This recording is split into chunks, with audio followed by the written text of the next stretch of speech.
You know what? Hindi lahat ng blessings ay puro pera lang. Ang problema kasi natin, kapag sinabing blessing, pera agad ang nasa utak natin. Pera ang ating batayan for a successful life.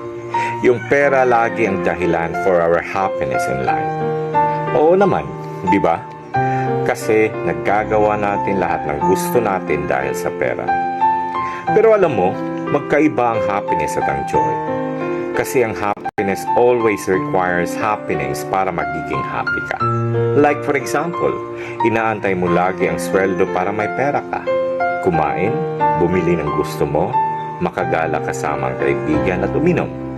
And after that, mag-aantay ka na naman sa susunod na sweldo kasi ubos na ang pera mo. Feeling empty na naman ang pakiramdam mo. Samantalang yung joy, iba. Kasi it's a state of being. It's a fulfillment, contentment.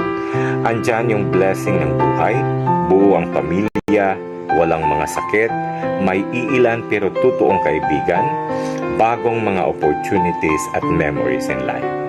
And that's